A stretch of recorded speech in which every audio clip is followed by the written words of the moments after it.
Ой, tu so.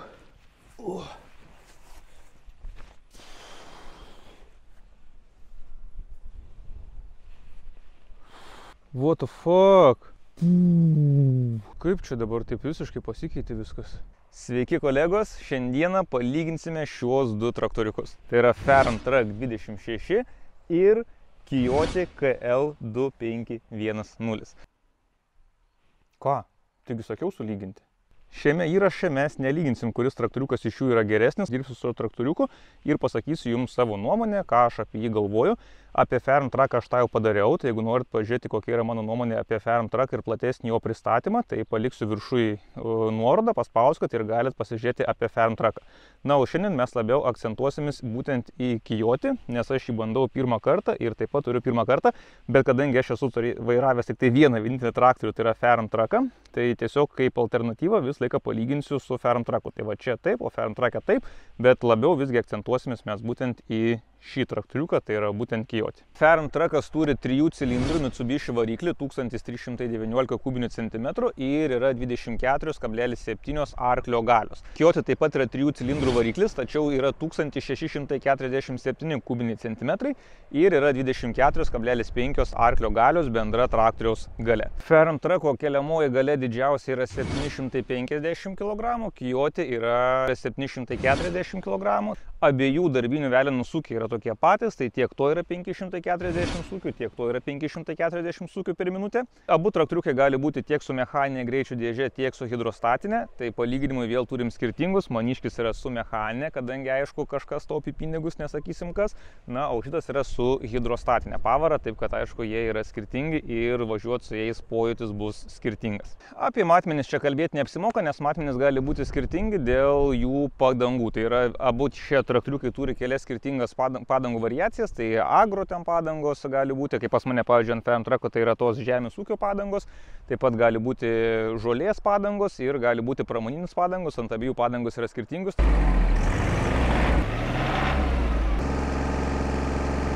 Ramiai. Kiekvienas geras ūkininkas, aišku, žino, kad renkantis traktorių svarbiausia yra kas? Visiškai teisingai, tai yra traktoriaus dizainas.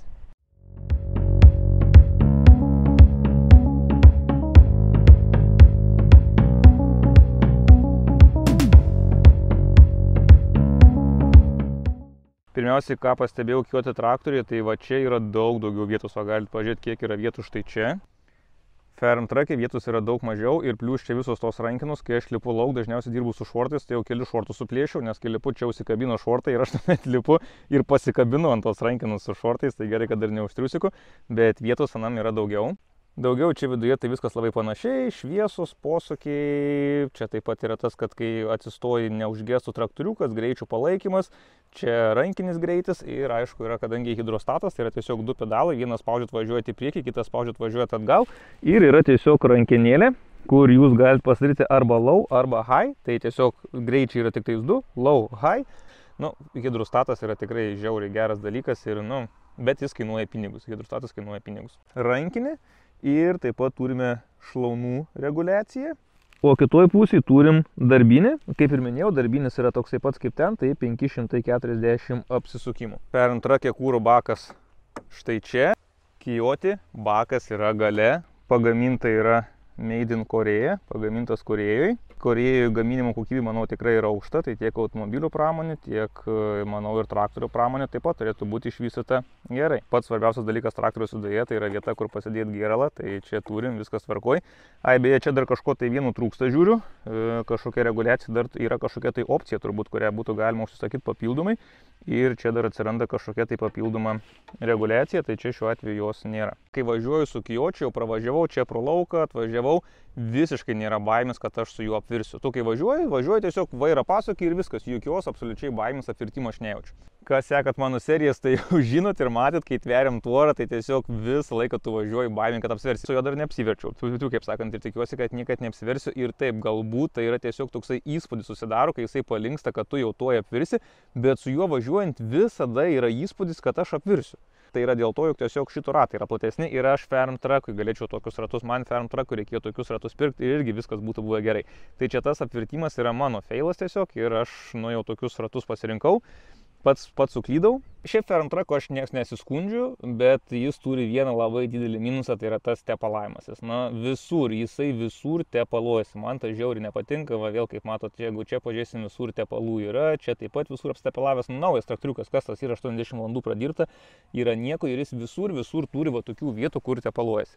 Na dabar sunku iš tikrųjų sakyti, nes žmonės, kai siunti, tai visgi žinojo, kad aš tą traktorių pafilmuosiu, bet aš, kai užsakinėjau savo Farm Trucką, aš tikėjausi, kad aš gausiu va taip atrodantį traktoriuką, tai viskas yra tiesiog idealiai, kaip matot, niekur nėra jokių nubėgimų, viskas užsukta, viskas, taip aš įsivaizdavau, kad va tokį traktorių aš gausiu ir taip aš įsivaizduoju, turi atrodyti naujas daiktas, kai tu jį perki, tai yra naujas daiktas, va čia tai yra įspūdis, kai tu gauni taip atrodantį traktoriuką. Tai, žiūrėkit, kokį radau, nemačiau, Inspection OK, kokybės užtikrinimas, praeita, viskas yra patikrinta, tai aš va taip ir tikėjausi, kad bus su Farm Truck'u. Ką gavau, tai matėt jau vaizdo įrašą, jeigu nematėt, galit grįžti ir pasižiūrėti. Ir aš gavau tai tikrai ne taip atrodantį traktoriuką kaip šitas. Ir tas pirmas įspūdis iš tikrųjų daug ką reiškia, kai tu gauni patį pirmą tą traktoriuką ir tu pamatai, kaip viskas yra, tai tas pirmas įspūdis iš tikrųjų išlieka ilgam ir man apie Kijotį įspūdis lieka tikrai geras. Ir tikrai atrodo kaip išdirbtas, patikimas ir profesionaliai padarytas traktoriukas. Galim pažiūrėti, kas gero viduj. Radiatorius taip pat turi tokias pačias groteles kaip pas mane. Taip pat galima išjungti masę, kaip Farm Truck'e. Frontalinis patogesnis yra Kijotio traktoriuko, nes frontalinis čia valdosi būtent šitoje vietoje. Tai tu atsisėdi kėdę ir savo atsilošę sėdi ir tiesiog su šitą rankiną tu gali frontalinį valdyti, tai taip yra daug patogiau negu Farm Truck'e. Tai beje, man atrodo, kad Farm Truck'e irgi galima frontalinį gauti su tokia rankina. Vėl nežinau dabar, bet man taip atrodo, kad taip pat būtų galima, tai čia tiesiog reiškia yra opcija. Bet vėl renkantis, tai šitoks variantas yra daug patogesnis nei šita rankenėlė Farm Truck'e, kuri tiesiog čia yra priklijuota ir tu norint ją paslenkti turi iš sėdynės lenktis į priekį, tą rankenėlę pasiekti ir visą laiką tu, kai valdai frontalinį, turi būti pasilenkęs į priekį, toksai susikūprinęs. Ir plius šita rankenėlė yra tokia nelabai patvari, čia jeigu tą nutemsim, tai čia yra toksai varžtas, kuris laiko visą tą dalyką, jisai man jau 3 kartus buvo. Ir tu kažką veži, bandai pakrauti rankiną, patrauki ir bumt, visa rankina nukrenta, tiesiog viskas čia nusimauna, tai aš tą varžtą priveržiu, bet jisai nuo vibracijos, kai važiuoji, atrodo gerai, tikrai aš jį gerai priveržiu. Bet jisai nuo vibracijos tiesiog visą laiką atsisuka ir nukrenta, tai čia taip pat toksai to frontalinio, sakyčiau, minusas. Dar Kijotį turim USB jungtis, Farm Truck'e nėra, nežinau, tokia yra galimybė pasiimti, bet čia yra 2 USB jungtis. Galbūt man kaip aišku filmuotojui YouTube keliančiai vaizdus, tai yra tikrai pravartus dalykas, o čia 12 V jungtis kaip ir visur. Abu traktoriukai, beje, pamiršau paminėti, yra varomi 4 ratais galima įsijungti, reiškia, abu tiltus galima jungti ir taip pat yra blokiruoti, taip pat abu labai panašiai. Čia blokiruoti yra tiesiog su koja už minus, bet vėl, ką aš su blokiruotis, jeigu tu esi įsijungęs visus 4 varančius, tai iš tos blokiruotis, aišku, mažai naudos, dar nekart neteko panaudoti traktoriui jos. Farm Truck'e blokiruoti taip pat yra štai šitoje vietoje. O įsijungti 2 ar 4 varomus, tai čia šoninė yra rankena, 2 varomi ir ten yra 4 varomi. Aišku, visos funkcijos saugos tai visur yra, diržai, lankai, viskas, suprantam, kad traktoriai pardavinėjami Europoje, taip kad pas abu viskas čia yra ir toje vietoje viskas atitinka visus ES reikalavimus. Kaip dirba Farm Truckas, jūs jau visi matėt N kartų, o dabar važiuosim, padirbėsim su Kijotio traktoriuku, tai užsikabinsiu mulčerį ir pamėginsiu nusipjauti žolę ir pažiūrėsiu, koks yra pojūtis pjauti žolę su hidrostatu ir su platesniu traktoriuku, kai pagaliau nebus baimės, kad aš apsiversiu kiekvieno kampo. Kadangi traktoriuką jau gavau pabandymui, tai išbandysim jį visiškai, pamėginsim ir papjauti su mulčeriu žolę ir su frontaliniu pakrauti, taip kad išmėginsim visiškai. Tai užkabinau mulčerį. Tik čia kas pastebėjimas, tai Farm Truck'e abi šitos šlaunys reguliuojasi, kur nuo žemyn nusileidžia, čia tik tais viena. Tai va su šitom rankenėlėm reguliuoti yra daug patogiau tą šlaunų palinkimą į šonus. Tai tu tiesiog šitą va suki ir jisai labai lengvai reguliuojas, nereikia jokių raktų, ėjimas geras. Tai va šitas variantas tikrai labai geras ir nu, čia labai gerai apgalvotas dalykas tas va yra.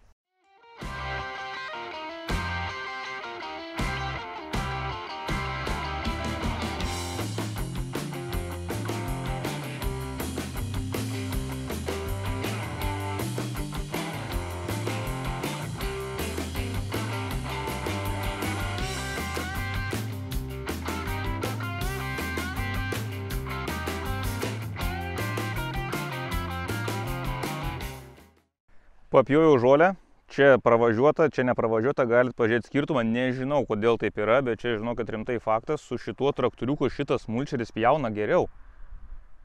Niekaip nesuprantu kodėl, jie abu duoda tiek pat apsukų, 540 ir mano duoda ir tas 540.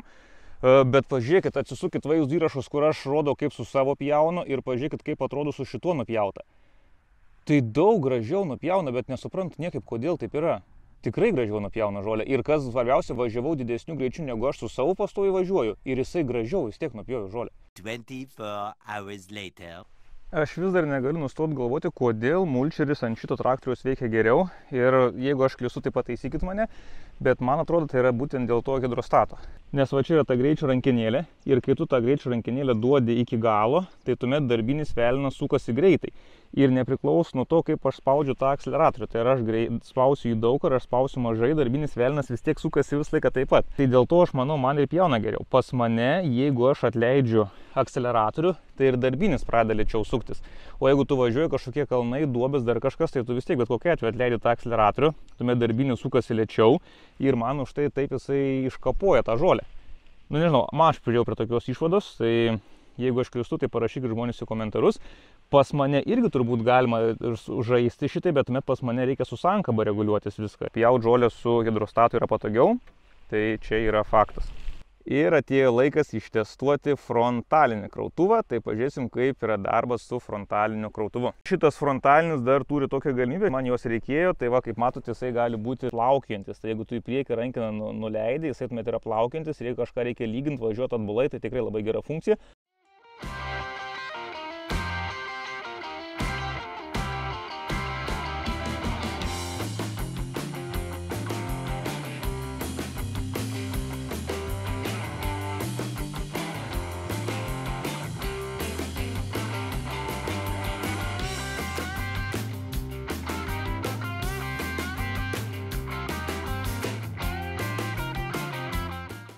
Po darbo su frontaliniu, vėlgi tas pats verdiktas, dirbti yra patogiau dėl to, jog jau visi žinom, dėl ko, dėl to, jog čia yra hidrostatas. Tai žolę pjauti su hidrostatu yra daug lengviau, bet su frontaliniu dirbti yra dar lengviau. Nu, tai tiesiog spaudi pirmin atgal ir viskas. Ir pavažiuoji pirmin, pavažiuoji atgal, jokių bėgių junginėti nereikia, tai, nu jo, tai hidrostatas, aišku, yra gerai. Nu, aš žinojau tą, kaip pirkau, kad su hidrostatu dirbti viskas bus patogiau, bet, nu, tiesiog visi suprantam, kad yra finansai, viskas remiasi į finansus ir, nu, aš kol kas savo negalėjau leisti būtent hidrostatinių variantų.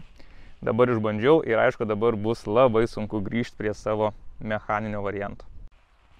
Jei kažką sudomino šitas traktoriukas, tai galite nueiti štai čia, kaip matote, svetainė yra www.galuotas.lt. Tai beje, nežinau kaip ištart, iš tikrųjų. Galuotas, nežinau, nuo pavadinimo tai jo, susigalvoju tokį labai įdomų, sunkiai įsimenamą, galuotas.lt ar galuotas. Nežinau iš tikrųjų, ką reiškia, reikėtų gal čia kažkoks žodis, kurio nežinau reikšmės. Tai nenustepčiau, aišku, visko gali būti, su manim visko būna, tai gal čia tas žodis kažką reiškia, o galbūt nieko, bet jei kažką sudominu, tai va, nueikit, pasižiūrėkit, galbūt gausit kažkokį tai ir geresnį pasiūlymą. O paskutinis verdiktas, tai padirbu su šituo traktoriuku, tikrai atrodo, kad jis yra kokybiškas, nu, va, susidaro toksai kokybės įspūdis, tu va, padirbi ir, nu, viskas tikrai gražiai atrodo, viskas padaryta, įdirbta, nėra taip, kaip viskas būtų belenkaip surinkta, bet kaip padaryta, viskas taip atrodo gražiai, kad ir kur bežiūri, ar tu siūlės pažiūrėsi, ar nudažymus pažiūrėsi, nu, viskas padaryta yra ne bet kaip, o viskas yra taip kokybiškai, gražiai išdirbta. Taip, kad pirmą įspūdį sudaro tikrai neblogą, aišku, reikėtų padirbti daugiau ir pasižiūrėti. Na, bet manau, pirmatinį tokį vaizdą susidarėt ir jūs apie šitą traktoriuką, taip kad manau tikrai vertas dėmesio ir bent jau verta tikrai išmėginti, pasižiūrėti, jeigu renkate savo traktoriuką, tikrai įdėčiau šitą traktoriuką į palyginimo sąrašą, aš kai rinkausi, apie jį nieko nežinojau. Tai tiek šiam kartui, ačiū, kad žiūrėjot, štai tiek apie traktoriuką Kiotik L2510. Susitiksim po savaitės. Iki visiems. Traktoriukas atrodo tikrai išdirbtas, viskas gerai, bet atradau vieną minusą ir tas minusas yra va štai šita rankena. Tai čia yra tas rėmas pas mus yra. Ai, kandamus.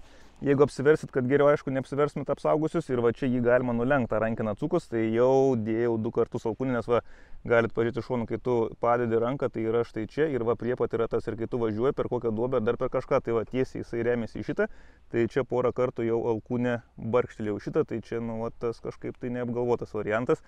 Čia būtų man alkūnio skausmas šitas daiktas.